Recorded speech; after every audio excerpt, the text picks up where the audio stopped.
नमस्कार दोस्तों, bloody wives के एक और बहुत ही ज़्यादा भूतिया से बिल्कुल खौफनाक से एपिसोड में आप सभी लोगों का बहुत बहुत स्वागत है। जी हाँ दोस्तों, आज का ये एपिसोड बहुत ही ज़्यादा डरावना है क्योंकि ये जो घटना है किसी एक या दो व्यक्ति के साथ नहीं बल्कि पूरे की पूरे परिवार के साथ घटी। इतनी खतरनाक तरीके से घटी है ना कि इस घटना को घटे हुए अभी लगभग क्या एग्जैक्टली 3 साल हो चुके हैं, लेकिन अभी तक एक भी व्यक्ति के जहन से वो घटना निकल नहीं पाई है। दरअसल हुआ यूं, एक परिवार था उड़ीसा के एक छोटे से गांव में। एक बड़ा खुशहाल जॉइंट फैमिली वाला परिवार रहता था। इस परिवार में कौन कौन था वो मैं आप लोगों को बता देता हूँ। परिवार में थे माता पिता, एक लड़का, उसकी एक बहन और उनकी एक दादी और एक चाचा जी भी थे। ये लोग बड़े अच्छे से अपने बड़े से घर में रहते थे भाई। एक कमरे में जो चाचा जी थे और जो दादी थी वो रहते थे, और जो दूसरा वाला कमरा था उसमें माता पिता, लड़की, और अलग कमरे में लड़का बढ़िया से सोता था। सब कुछ अच्छा था। एक दिन रात में अचानक से दादी जी की बहुत तबीयत खराब हो जाती है। किसी को पता नहीं चल पाता है कि उनकी इतनी तबीयत खराब हो गई है, और रात में ही उनकी मृत्यु हो जाती है। जब सुबह उठे लोग तो पाए कि वो वॉशरूम की तरफ गई थी और वॉशरूम के दरवाजे में पहुंचने से पहले ही वहां पर गिर गई थी और वहीं पर उनकी मृत्यु हो गई थी। लोग समझे कि इनकी बहुत तबीयत खराब चल रही थी पिछले काफी दिनों से, अभी ज्यादा बिगड़ गई होगी तो इनकी मृत्यु हो गई। ये बात है सितंबर 2020 की। घर के सारे लोगों ने प्रॉपरली जैसा अंतिम संस्कार होता है सब कुछ किए, और अंतिम संस्कार के बाद सारी जो विधियां होती है, सारी जो प्रोसेस होती है, जो सारे रीति रिवाज होते हैं वो कंप्लीट करने के बाद इन लोगों ने डिसाइड किए कि दादी जी की अस्थियों को वो गंगा में विसर्जित करेंगे। बहुत ज़्यादा मन था दादी जी का। जब वो जिंदा थी ना तो ये बोलती थी कि कभी मेरी मृत्यु हो जाए तो या तो गंगा ले जाना या तो प्रयागराज ले जाना। मैं किसकी दादी की बात कर रहा हूँ? लड़के का नाम तो मैंने बताया नहीं, राकेश नाम है इस लड़के का। राकेश की दादी की बात कर रहा हूँ।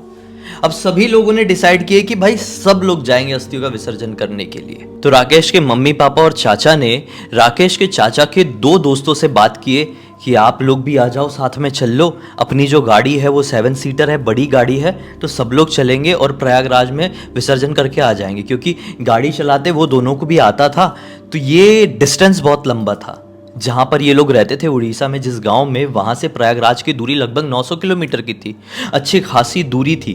और ये जो छुट्टियाँ थी, मतलब राकेश के पापा को और चाचा को वो भी लिमिटेड टाइम के लिए ही मिली थी। मतलब आज से लेकर इनके पास 4 या 5 दिन की छुट्टी थी, तो इनको जल्दी भी लौटना था। अगर ज़्यादा गाड़ी चलाने वाले लोग नहीं होते तो रुकते रुकाते लौटना पड़ता। एक थक जाए तो दूसरा चला लेगा, ऐसी सिचुएशन के लिए इन लोगों ने पूछ लिए। तो चाचा जी के वो दोनों दोस्तों ने भी हाँ कह दिए। अब गाड़ी में सवार हुए और निकल पड़े। अब भाई ये लोग टाइम पे जो डिसाइड किए हुए थे अपना प्रयागराज पहुंच गए हैं। वहां पे अस्थियों का विसर्जन किए हैं। विसर्जन के बाद ही असली सिचुएशन जो है वो बिगड़ती है। अब विसर्जन करने के बाद वो 2 दिन में ये काम कंप्लीट कर लिए थे। तीसरे दिन वहां से निकल गए। अब वहां से निकले हैं, दोपहर के 2 या 3 बजे रहे होंगे। दोपहर के 2 या 3 बजे ये लोग जैसे ही वहां से निकले हैं ना, तो निकलते से इनके सामने कुछ कुछ ऐसी अपशकुन वाली चीजें हो रही है। जैसे कि गाड़ी के नीचे अचानक से 5-6 नींबू का आ जाना। अचानक से, मतलब देख लिए थे कि नींबू है और गाड़ी रोकने के चक्कर में थे, ब्रेक मारने के, लेकिन वो नींबू एकदम ऐसे कट गए थे गाड़ी के नीचे आके। तो बहुत अजीब सा लगा था इन लोगों को ये देख के कि ऐसा क्यों। फिर उसके बाद अचानक से बिल्लियों का रोते रोते, लिटरली ये लोग वहां से निकले ही हैं, थोड़ा आगे बढ़े ही हैं कि अचानक से बिल्लियों का रोते रोते, लड़ते झगड़ते इनकी गाड़ी के सामने आना। तो ब्रेक मार के बड़ी मुश्किल से बिल्लियों की जान बचाए। ऐसी मतलब बहुत खराब सिचुएशंस और भी हुई थी, जिससे ये क्लियर हिंट मिल रहा था कि आगे मत बढ़ो। बहुत सारी चीजें रही होगी, लेकिन फिर भी ये लोग निकले क्योंकि इन लोगों को, मतलब जितने भी आदमी लोग आए हुए थे, सबको अगले दिन अपना ऑफिस अटेंड करना था। तो इस वजह से ये लोग वहां से निकले और फिर रात में 9 बजे के आसपास ये लोग हाईवे में पहुंच गए। इन लोगों ने डिसाइड किया कि अब 9 बज चुके हैं, यहां पर हम लोग अपना बढ़िया खाना वाना कोई हाईवे का ढाबा देखकर खा लेते हैं। एक ढाबा दिख गया, सुनसान जगह में ये एक ढाबा था। वहां पर खाना खाने के लिए बैठे और इनको 1 घंटे लग गए, क्योंकि ये ज्यादा लोग थे और ढाबे में उतने लोगों का खाना बनने में थोड़ा समय लग गया। फिर 10 बजे के आसपास ये लोग निकले हैं। फिर निकले हैं और फिर से उल्टी सीधी हरकत। यानी निकले हुए इनको 5 मिनट नहीं हुआ है, ये लोग सुनसान रास्ते में पहुंचे हैं कि अचानक से ना गाड़ी ऐसा अटक अटक के रुक रुक के चलने लगी। तो इन लोगों को बहुत अजीब लगा। तो अब राकेश के चाचा जी क्या बोलते हैं यार कि गाड़ी में शायद कुछ प्रॉब्लम हो सकती है, अपन जितनी जल्दी पहुंच जाएं अपनी जगह अपने शहर उतना बेटर रहेगा, क्योंकि क्या मालूम क्या गड़बड़ हो जाए, इंजन विंजन में लफड़ा पड़ गया तो अपन फंस जाएंगे। यहाँ पे रात का वक्त हो रहा है। तो इन लोगों ने क्या डिसाइड किया कि हम लोग सीधे सीधे रास्ते ना जाकर कोई शॉर्टकट निकालते हैं। गूगल मैप से इन लोगों ने एक शॉर्टकट निकाल लिया। और मोस्ट ऑफ द टाइम ऐसा होता है ना कि ऐसी सिचुएशन में गूगल मैप्स धोखा दे देता है। होता है, आप लोगों के साथ भी हुआ होगा, इन लोगों को भी दे दिया। ये लोग कोई और रास्ता पकड़ लिए और वहां से पूरी तरीके से कंफ्यूज।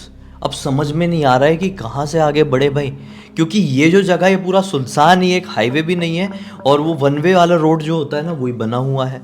तो अब सब डर लगने लगा सब लोगों को, और खासकर जो राकेश की मम्मी है वो भी टेंशन में आ गई कि यार कैसा करे, अपन कहाँ फंस गए। तो जो गाड़ी चला रहे थे चाचा जी के दोस्त वो बोलते अरे टेंशन मत लो, अपन चलते रहते सीधे सीधे, थोड़ी देर बाद अपन रास्ते में मिल ही जाएंगे। रास्ता कहाँ जाएगा, ऐसा थोड़ी है पाताल लोक में पहुंच जाएगा, अपन पहुंच जाएंगे भाई मेन रोड में, टेंशन मत लो। ये चला रहे हैं फिर 5-10 मिनट फिर से हुए हैं कि अचानक से ठुस से ऐसा कुछ आवाज़ आई और घबरा गई। गाड़ी का थोड़ा सा बैलेंस बिगड़ा। उतर के देखे तो क्या पाए कि जो गाड़ी का सामने वाला टायर है वो पंचर हो चुका है। अब इतनी रात गए, यहाँ पे आसपास कौन मैकेनिक मिलेगा, क्या मिलेगा, कोई भी साधन नहीं था। लेकिन इनके गाड़ी में एक एक्स्ट्रा जो स्टेफनी थी वो रखी हुई थी। तो इन लोगों ने सोचा पंचर वंचर बनवाना छोड़ो, ये टायर ही अपन चेंज कर देते हैं। तो सभी लोगों ने मिल के ये टायर वायर चेंज किए। अब टायर चेंज करके सब लोग अपनी जगह में आकर, ये रात का समय था, एक तो एकदम सुनसान, चारों तरफ घना सन्नाटा। टायर वायर चेंज करके ये लोग जैसे ही अपनी गाड़ी में बैठने को हुए हैं कि जंगल के अंधेरे रास्ते से किसी बच्चे के रोने की आवाज सुनाई दी। अब ये लोग हैरान कि अरे कौन बच्चा रो रहा है, क्या हो गया। तो इतने में चाचा जी ने, राकेश के चाचा जी ने बोले कि एक काम करो, आप लोग रुको, गाड़ी में बैठो, मैं देख के आता हूँ भाई, किसी को मदद की जरूरत तो नहीं है। इतने में चाचा जी के एक दोस्त वो बोलते रुक जा मैं भी चलता हूँ। तो वो दोनों अब जंगल में उस रोने की आवाज का पीछा करते हुए बढ़ चले। अब थोड़ी देर बाद वो लोग समझ गए कि ये आवाज एक बड़ा सा पेड़ था उसके पीछे तरफ से आ रही है। उस बड़े से पेड़ के पीछे की तरफ एक कुआं बना हुआ था। वो लोग उस पेड़ के उस पार पहुंचे हैं तो पाए कि एक कुआं है, बहुत पुराना सा कुआं नज़र आ रहा है। आज मून लाइट भी अच्छी खासी थी, उससे नज़र आ रहा था। उससे लग के ही एक लड़का खड़ा है। पीछे से देखकर उम्र लग रही थी 15-16 साल की। वही लड़का रो रहा है, सिसक सिसक के रो रहा है। इन लोगों ने वहीं पर खड़े खड़े, अभी ज़्यादा दूर नहीं, मतलब ये यहाँ पर खड़े और यहाँ से उनसे लगभग 8 फीट की दूरी पर वो लड़का खड़ा हुआ है।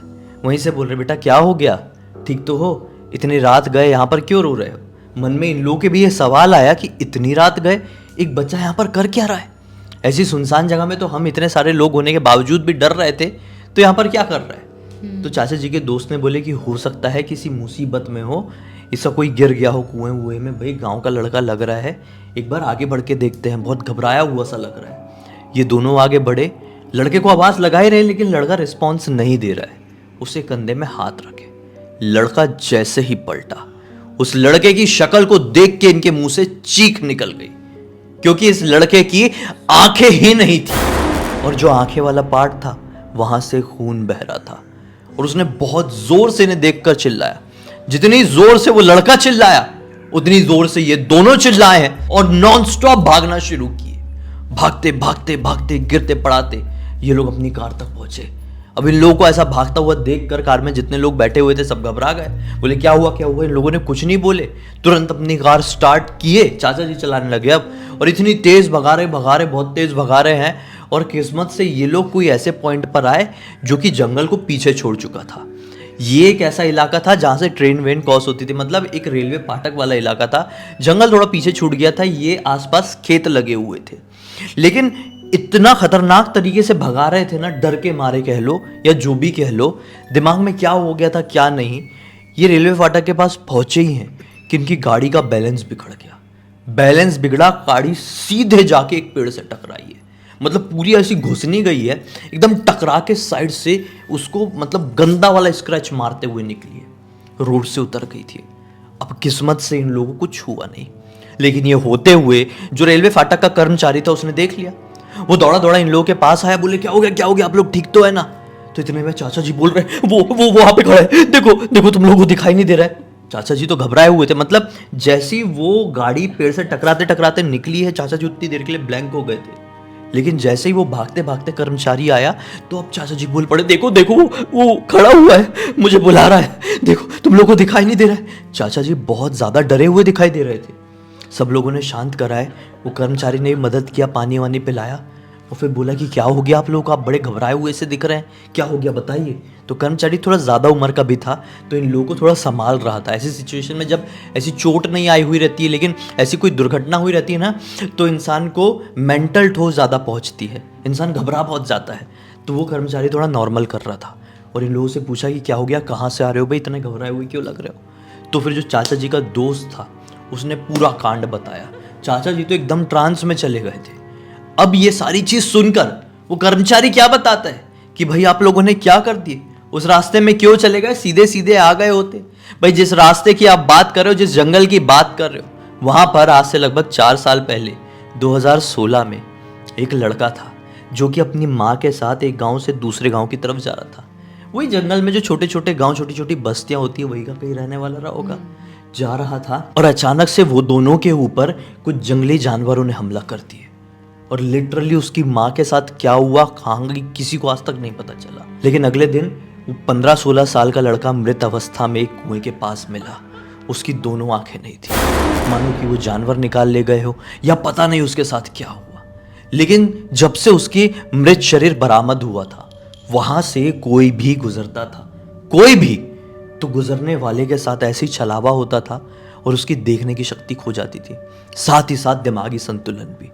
कर्मचारी चाचा जी की हरकतों को देख रहा था कि वो अलग ही ट्रांस में है, कुछ बोल नहीं पा रहे और एक ही जगह एकटक लगाए देख रहे हैं। कर्मचारी ने इन लोगों को धीरे से समझाते हुए कहा कि इनका थोड़ा ध्यान रखना, मुझे डर लग रहा है कि वो वाली परेशानी कहीं इन्हें ना हो जाए, जो ज़्यादातर लोगों का दिमागी संतुलन यहाँ पर खोया है, कहीं इनका ना खो जाए। अब आप लोग निकलिए, गाड़ी स्टार्ट हो रही है कि नहीं देखिए। किस्मत से चाचा जी के दोस्त बैठे ड्राइविंग सीट में, गाड़ी स्टार्ट किए, लेकिन अभी भी चाचा जी कुछ बोल नहीं रहे थे और गाड़ी चला पड़ी। ये लोग गाड़ी में पूरा सन्नाटा, सब लोग एक दूसरे का मुंह देख रहे हैं कि हमारे साथ क्या हो गया। चाचा जी के दोस्त ने हनुमान चालीसा लगा दी है। ये लोग पहुंचे, जब तक ये लोग पहुंचे नहीं थे किसी ने कुछ नहीं कहा था एक दूसरे, सब शांत एकदम आ रहे एक दूसरे को देखते हुए। फिर घर पर पहुंचे, फिर हाथ पैर धोए हैं, मुंह धोए, थोड़ा फ्रेश हुए हैं, तब जाकर चाचा जी ने बोले ये हमारे साथ क्या हो गया यार, मुझे तो अभी तक कुछ समझ में नहीं आ रहा है। और अगर जैसा रेलवे कर्मचारी ने बताया कि वहाँ से जो कोई भी गुजरता है उसकी देखने की शक्ति खो जाती है, सुनने समझने की मतलब दिमागी शक्ति खो जाती है, मेरे साथ क्यों नहीं हुआ। थोड़ा उन्होंने सोचे तो उनको ये समझ में आया कि उनके पास एक ताबीज़ था। वो ताबीज़ किसी और ने नहीं बल्कि उनकी माता जी ने, मतलब जिनकी मृत्यु हुई, जिनकी अस्थियों के लिए वो लोग प्रयागराज गए हुए थे, उन्होंने दी थी। उन्होंने वो ताबीज़ देते हुए इनको ये कही थी कि देख ये ताबीज़ मेरी माँ के ज़माने से हम लोगों के पास है, मेरी माँ ने मुझे दिया था, अब मैं तुझे दे रही हूँ। मृत्यु के कुछ ही दिन पहले दी थी। उन्होंने ये भी बोली थी देते हुए कि ये जब तक तेरे पास रहेगा ना, तुझे कोई भी बुरी शक्ति किसी भी तरह का नुकसान नहीं पहुँचा सकेगी। उस समय चाचा जी ने ये सोचे थे कि अरे माँ कुछ भी बोल रही, ऐसा क्या बुरी शक्ति, एक ताबीज़ से डर के, और बुरी शक्ति होती क्या है, मतलब चाचा जी को ऐसे ही लगा था। लेकिन आज जब उनके साथ ये हो गया तो वो ट्रांस में चले गए थे। माँ के वही वाले फ्लैशेस याद आ रहे थे कि माँ ने कैसे बोली थी और मैं कैसा मजाक उड़ा रहा था। मतलब ये इतनी ज़्यादा खौफनाक घटना थी, आपको सुनने में बहुत नॉर्मल लग रहा होगा, लेकिन लिटरली उन्होंने अपनी आंखों से जो देखा वो कभी भुला नहीं पाए। इस पूरी घटना की जानकारी राकेश ने ही मुझे इंस्टाग्राम पर लिख कर भेजा और बोला कि भाई आप ये कहानी के ज़रिए लोगों को समझाने की कोशिश कीजिए कि अनजान जगह पे ऐसे ही ना चले जाए। शॉर्टकट्स तो ज़िंदगी में ना ले, किसी भी चीज़ में भी, क्योंकि नहीं पता कि कौन सी परेशानी आपका कहाँ इंतज़ार कर रही हो। सही बात है, ऐसे शॉर्टकट तो कितने सारे लोगों की ज़िंदगी ऐसे बर्बाद करके रख दिया है। इसलिए बोलते हैं ना कि टाइम लग जाए इंसान को जाने के लिए, वो किसी रास्ते से जाना हो या किसी ट्रेन में ट्रैवल करना, कहीं पर भी हो, आप ऐसे शॉर्टकट अपना के भागते दौड़ते हुए ऐसे शॉर्टकट कभी ना अपनाओ कि आपको बाद में चल के ज़िंदगी में पछताना पड़े। सही बात है। उम्मीद करते हैं कि आज की इस कहानी के जरिए आप लोगों को एक अलग ही मनोरंजन मिला होगा, साथ ही साथ एक बहुत अच्छी जानकारी भी।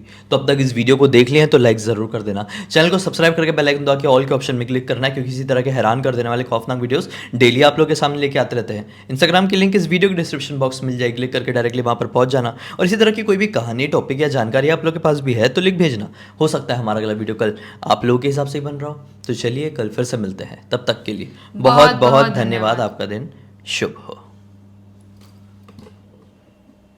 में किया।